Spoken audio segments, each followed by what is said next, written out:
Seguimos en la semana a través de RCR, Red de Comunicación Regional, transmitiendo directamente en nuestra central informativa, plataforma principal. Le damos la bienvenida al doctor Gerbe Cuba García, médico, él es analista en políticas públicas, en salud, y analista en temas políticos, comentarista de opinión del portal El Montonero, ¿no? Esta semana, a propósito de temas médicos, el escrito sobre el Colegio Médico del Perú y su nueva ley, pero antes siempre es bueno echarle una mirada en los últimos 7 días, ¿no? Tan rápido este tráfago político que es incesante en nuestro país. Qué gusto saludarlo, doctor Cuba, muy amable. Saludo a través suyo a todo el país. A ver, ¿qué lectura le damos esta semana, no? Porque tenemos que hacer esa pregunta obligada, ¿no? Día a día vamos cambiando con la velocidad que suceden los hechos, etcétera, etcétera, ¿no? ¿Cómo está mirando usted el desarrollo político en los últimos días? Mire, esta semana yo he escrito dos artículos. Uno es el que usted ha referido y otro que se publicó el martes en la mañana, que se refería a ILAVE, PUNO Claro. y la comunicación que hace el Ministerio de Salud y del gobierno. En ese sentido yo paso revista exactamente a los temas que tienen con el error de diagnóstico dentro del gobierno y también en la forma en que usa el lenguaje y se comunica con la población. Esto es importante porque hay que pasar revista qué es lo que ha pasado en el país. Primero vamos a ver el bosque para darnos cuenta en qué situación estamos hoy día. El día 7 de diciembre, desde el punto de vista político, lo que ocurrió es un conflicto. Por un lado, un presidente que quería imponernos al Perú una dictadura, con una asamblea constituyente, con un gobierno por decretos leyes, que licuaba el Estado peruano al intervenir el Poder Judicial, la Fiscalía, el Tribunal Constitucional y disolver el Congreso de la República. Este es un oponente. Este oponente fue reducido rápidamente por las fuerzas democráticas, por las instituciones democráticas, en este caso, las Fuerzas Armadas y Policiales no acataron el mandato del presidente, el golpe, y las instituciones como la Fiscalía y el Congreso de la República tomaron acciones inmediatas y cesaron y apresaron en flagrancia al presidente de la República. Pero ese conflicto tuvo también un levantamiento, por decirlo, de la población que sostenía ideológicamente al presidente. Y aquí automáticamente lo que se hizo es, ese levantamiento ocasionó una respuesta de el gobierno del Estado sumamente virulenta, que transformó que el agresor, que era el presidente golpista, se transformó en víctima por la naturaleza de la violencia que se utilizó para frenar esos conflictos. Y ahora tenemos un conflicto que ya no se debe al tema del golpe de Estado, sino a la ofensa que se habría hecho por el uso de la fuerza en ese momento. Pero el conflicto continúa. Lo que ha pasado es que el ofendido, que era la población peruana y el Estado de Derecho, ahora se ha transformado en agresor. Y el que era el agresor, que fue el que dio el golpe de Estado, ahora lo han transformado en víctima. Este tema genera que nosotros tengamos que ver lo que ocurre en el país en el conflicto, porque cuando hay un conflicto significa que las partes tienen objetivos políticos totalmente distintos y por lo tanto el diálogo es imposible porque lo que se trata es de torcer la voluntad de uno u de otro. Y en este caso concreto, el diálogo es imposible de llevar a cabo porque lo que quiere el grupo golpista y ahora víctima, ahora que se victimiza, es tomar y capturar el poder político. Es decir, inicialmente era reponer al propio presidente Castillo al poder, pero si no lo pueden hacer, poner inclusive a cualquier otro, pero que sea de su propia visión que ellos tienen para imponer en el Perú la agenda, que ellos lo tienen con claridad, que es, después de la captura del poder, hacer una asamblea constituyente que tiene que ver en la línea del efecto dominó que tiene estos gobiernos en América Latina y sobre todo en el Sudamérica. En un momento entonces que se da esta situación de, de, de un objetivo político claro, el gobierno, al contrario, con la presidenta Boluarte, no tiene un objetivo de gobierno claro. Lo que hace simplemente es mantener la estabilidad de gobierno, pero no tiene un objetivo claro político. Y ese es un primer tema. Primero, que no se reconoce el conflicto, no se reconoce la naturaleza del conflicto y no se reconoce los objetivos del conflicto. ¿Esto lleva a qué? A que haya un mal uso del lenguaje y la comunicación, porque si no tienes un diagnóstico adecuado, es imposible que tú puedas comunicarle a la población lo que siente. Es como que un paciente que se encuentre con una infección generalizada al borde de la muerte y el médico le diga simplemente que tiene una fiebre por dolor de garganta. Es obvio que ese paciente se va a morir porque el tratamiento no va a ser eficaz. Eso es lo que ocurre en esta circunstancia cuando tienes un diagnóstico insuficiente de lo que ocurre. Eso es por el lado del gobierno, pero por el lado de quienes están impulsando Ya, estas acciones de violencia, la cosa es diferente, ¿no? Ahí ellos están buscando primero la renuncia de la presidenta de la República, están buscando que renuncie el poder. Presidente del Congreso, están buscando que se elija una mesa directiva y están buscando asamblea constituyente. Claro, o sea, es capturar el poder. Entonces, ¿qué hacen? Es capturar. Pero ahí hay un detalle. La gente dice, ¿por qué no dialogamos? Porque los procesos insurreccionales, y en el Perú tenemos experiencia, se hacen bajo la consigna del anonimato. Anonimato. Acuérdense ustedes que en el Perú, años no se sabía quién era el que conducía a Sendero Luminoso.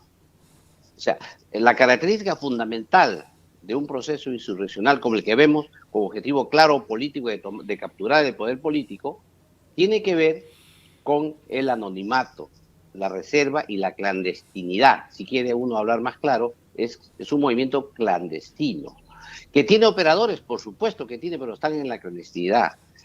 Y aquí hay tres aspectos esenciales que hay que tomar en cuenta. Uno, y lo más importante, es el apoyo de la población. Y en este caso hemos visto cómo objetivamente un agresor golpista, por un manejo adecuado de comunicación, ha logrado ahora posicionarse como una víctima. Y el Estado, que ha sido el que tenía que defenderse ante ese golpista, ahora se transforma en agresor. ¿Esto a qué se debe? Se debe precisamente a que han logrado tomar en el ideal colectivo, ha logrado en un sector del país, no en todo, una parte del territorio del país, lograr la idea colectiva de la población de ganarse a esa población. El otro aspecto esencial es que estos grupos tienen gente organizada, diríamos nosotros en lenguaje ya de alguna manera organizada, que generan este movimiento. Esto es tan perfectamente, y se conocen entre ellos a tal punto que es posible que ellos en una manifestación, una marcha, puedan detectar a un terna, por ejemplo. Lo detectan con suma facilidad porque ellos se conocen, porque ellos han ensayado eso que están haciendo, lo han ensayado en el tiempo. Por lo tanto, ellos solamente repiten lo que ya han ensayado y también saben quiénes están ahí. Es como un equipo de fútbol. Si viene un futbolista nuevo, por más que se ponga la misma camiseta, los futbolistas saben que él no es del equipo de fútbol y lo van a excluir.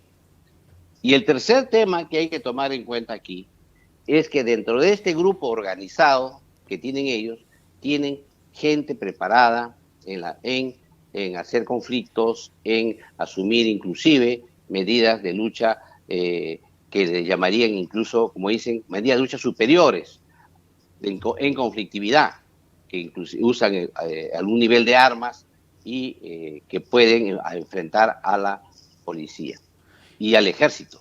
Esto son tres dimensiones del conflicto que el gobierno tiene que darse cuenta en el momento que enfrenta este conflicto. Primero lo que tienes que hacer, lo que se hace en la teoría antisubversiva. Tienes que darte cuenta que la población representa el agua y los subversivos son el pez. En este caso lo que tienes que hacer es ganarte a la población para que el pez muera porque no tiene agua. El segundo aspecto es que se tiene que aislar e identificar a estos grupos, sobre todo, que cumplen funciones organizadas de violencia, que eso hay que identificarlos, que ya se tienen identificados en la mayoría de los casos, pero no se tienen las herramientas para poder llegar en contacto directo a ellos y poder detenerlos. En esta circunstancia en que nos encontramos entonces, el escenario del Congreso es un capítulo distinto al que ocurre en la realidad, porque en el Congreso lo que se discute es la sucesión política en esta controversia, pero no quién va a tener el poder político. El Congreso da por sentado, como es natural, de que las Fuerzas Armadas y Policiales van a ganar esta contienda y por lo tanto ellos pueden organizar una sucesión política, y ahí es cuando aparece el oportunismo de los partidos políticos, que quieren unos rápidamente porque están organizados y pueden ganar la elección, u otros quieren demorar un poco hasta organizarse, u otros inclusive quieren que ya esto se suspenda en modo inmediato. Esto entonces tiene que ver con el Congreso de la República, pero el hecho está en la calle y usted y todos nosotros vemos el dilema que tiene el Ejército y la Policía Nacional de si es conveniente usar la fuerza drásticamente para poder ganarle a los revoltosos, por decir una palabra suave, en esta contingencia. Pero lo que ocurre es que este uso de la fuerza, si es que no va con el acompañamiento de la población espera en la zona, puede victimizar más al oponente y darle mayor justificación para la sublevación o la revuelta o la más violencia. Entonces, esa es una medida muy complicada. ¿Por qué? Porque tiene que hacerse el análisis no solamente en el sentido de ganar al oponente, que el oponente está ahí puesto y funciona porque tiene respaldo de un grupo mayoritario de la población de esa zona. Por eso es que lo que uno tiene que hacer es progresivamente, con muy buena estrategia de comunicación, con un lenguaje adecuado, proporcional, con un lenguaje distinto, ir ganando progresivamente el apoyo de la población, para que cada día esos grupos queden aislados y pueda restablecerse la normalidad. El otro tema que aquí veo es que el presidente de la República ha llamado a tregua. Cuando uno llama a una tregua es cuando ya tú crees que el conflicto está en vías de solución o se ha resuelto. Y tú dices, vamos a hacer una tregua, el conflicto continuará en el futuro, pero mientras tanto, mientras esté yo en el gobierno, este año y medio que me quede, o un año, hagan tregua para yo gobernar, pues ya después ustedes continúan su conflicto. Eso no es una buena solución. ¿Por qué? Porque la tregua normalmente la pide el que está en debilidad.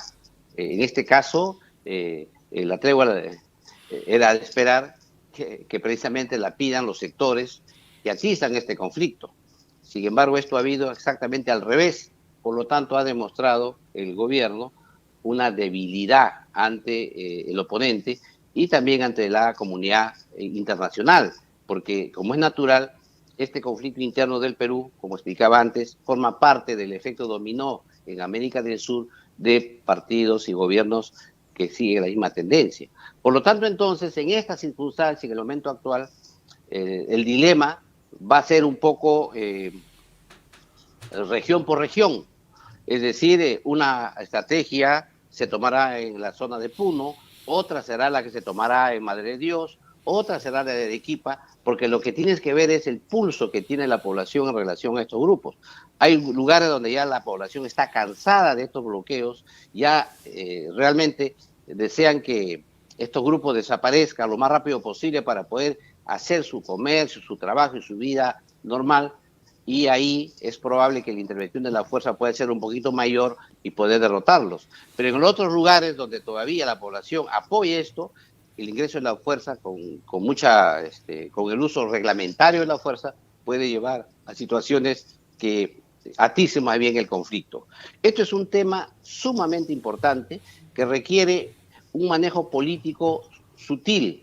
Y aquí viene un segundo aspecto que se criticó en su momento, de que el gabinete ministerial que tiene la Presidente es ya no lleno de técnicos, sino de políticos. No hay comunicadores políticos adecuados, no hay asesores que le puedan dar una comunicación sobre, que le ayuden a poner el diagnóstico de la realidad nacional, pero también el diagnóstico de intervención en cada una de las partes que se tengan y así poder proceder con la fuerza pública que corresponde en la legalidad. Estos aspectos hay que tomarlos en cuenta, más aún ahora que hemos tenido incidentes como el de Madre de Dios, por ejemplo, donde el presidente del gobierno regional ha salido con su arma de la ventana a rechazar a la multitud.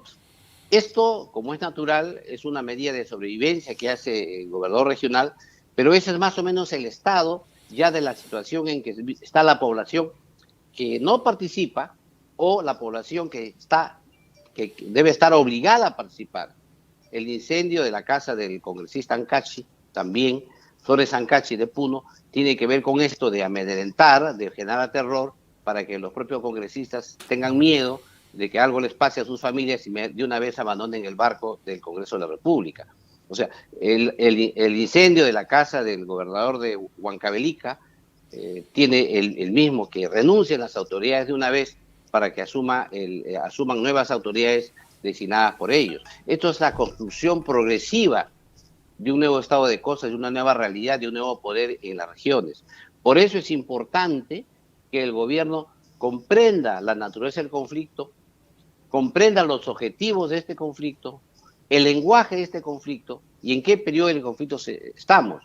La enorme ventaja que tiene el gobierno, y es lo que demuestra que el gobierno está pacificando el país lentamente pero progresivamente positivo, es que Lima, metropolitana, y el norte del Perú no se han sumado masivamente a estas propuestas. Al contrario, en la confrontación directa que hubo en Lima, fracasó este movimiento, y las marchas que se suceden a diario son marchas de hostigamiento, pero no son marchas directas de confrontación, porque lo que hacen es tratar de distraer la opinión aquí en Lima para que no haya las fuerzas policiales y militares necesarias para mandar al sur.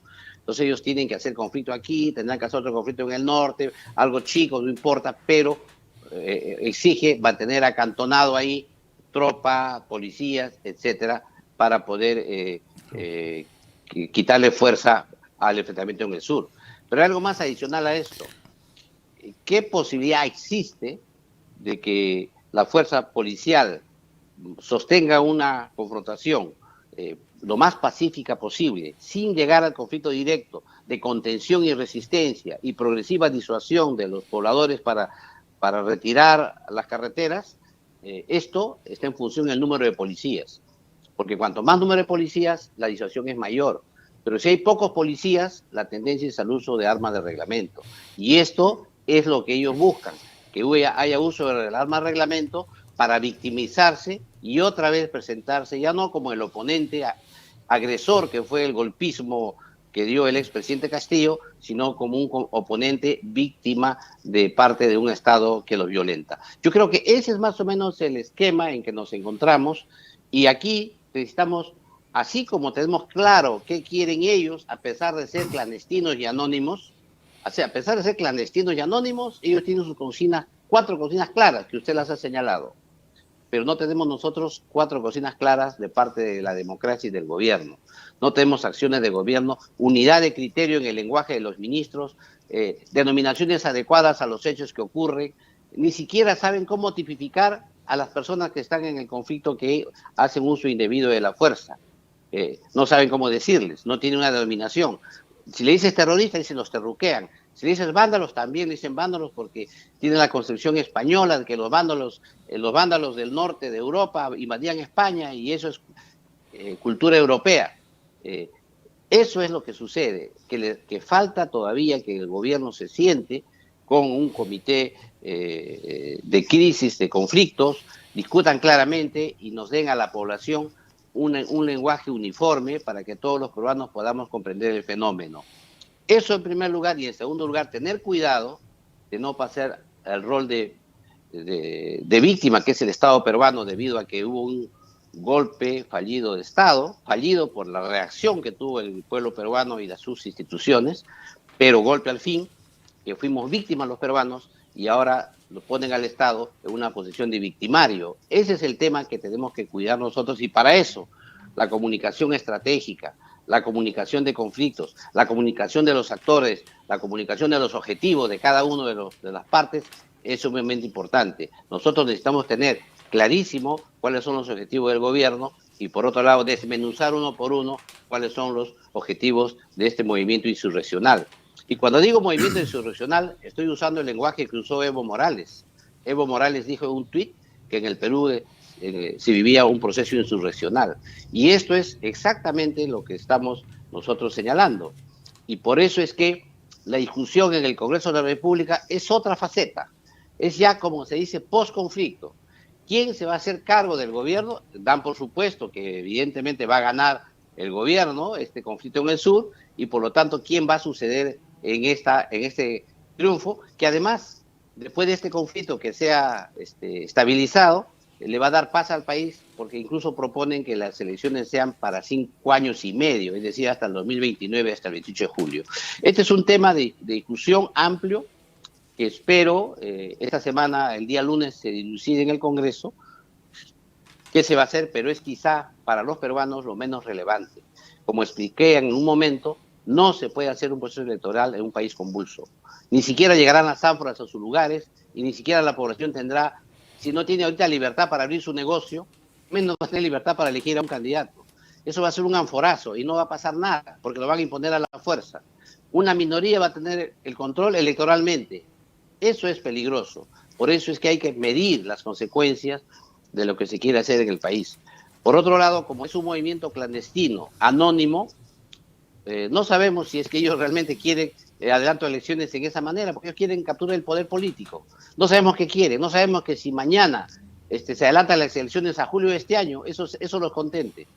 Y es claro que no va a ser así, porque lo que quieren es capturar el poder político y crear una asamblea constituyente e instaurar un nuevo régimen político en el país. Eso está claro. Si no vemos así las cosas de esa manera, es probable que la guerra seguirá perdiendo.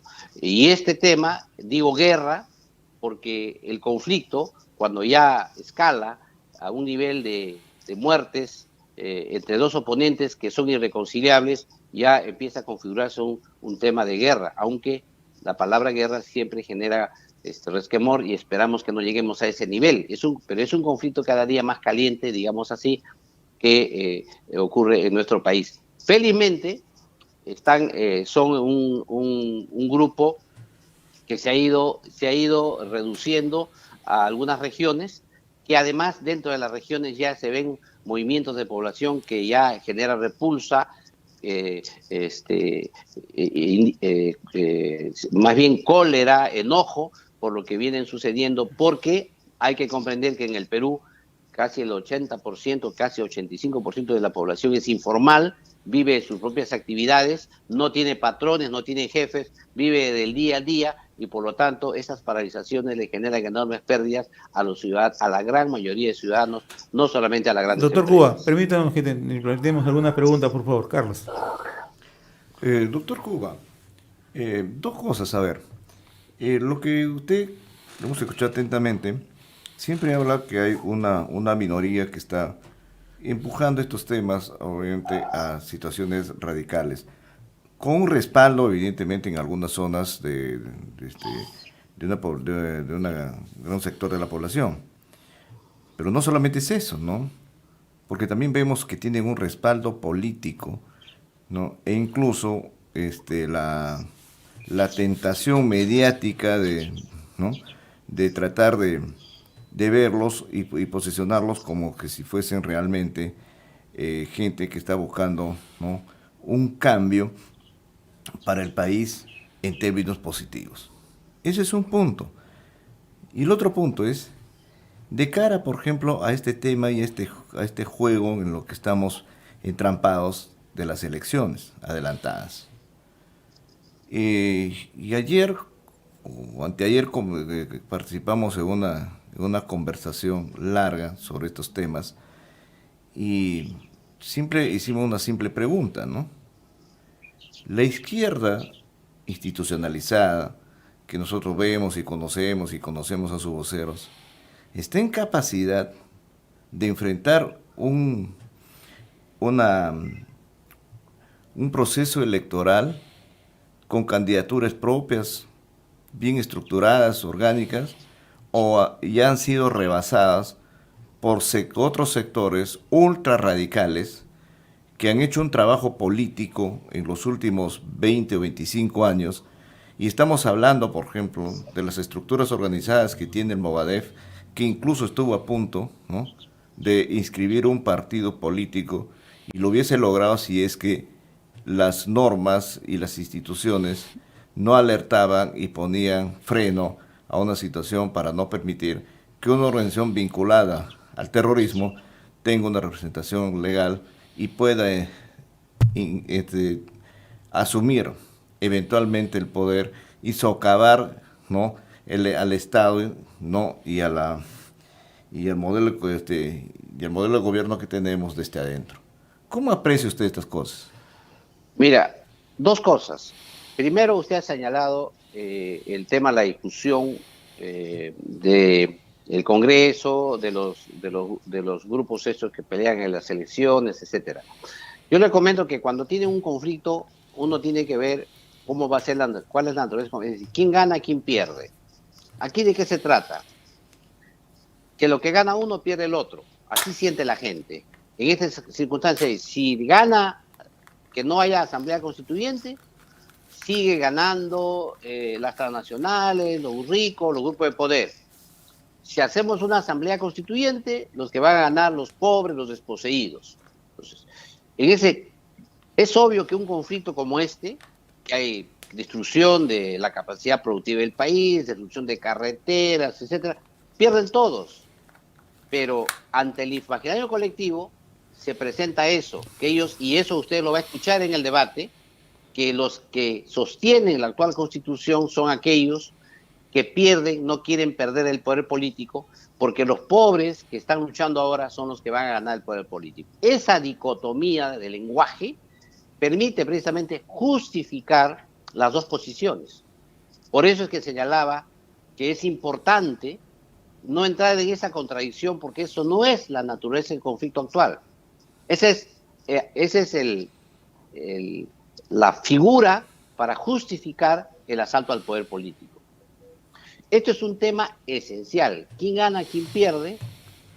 En este caso estamos perdiendo los dos, pero al final va a haber un resultado que quién gana, quién pierde. Este es un tema clave en cualquier conflicto y ahora se ve con claridad porque los sectores que usted señala, de izquierda, etcétera, expresan de esa manera que ellos están planteando una asamblea constituyente, porque hoy día los que ganan son, como dicen ellos, los de arriba, y el pueblo pierde cada día más, y por lo tanto se justifica esta asamblea constituyente, porque es un nuevo tratado, un nuevo pacto social. Esto es una expresión del conflicto, precisamente. ¿Qué se tiene que hacer? Es demostrar que la actual Constitución precisamente no es lo que ellos dicen, que el Estado actual, qué es lo que ha pasado en el país, cuánto ha desarrollado, cuánto ha sido el crecimiento económico, y cuál va a ser el futuro del país.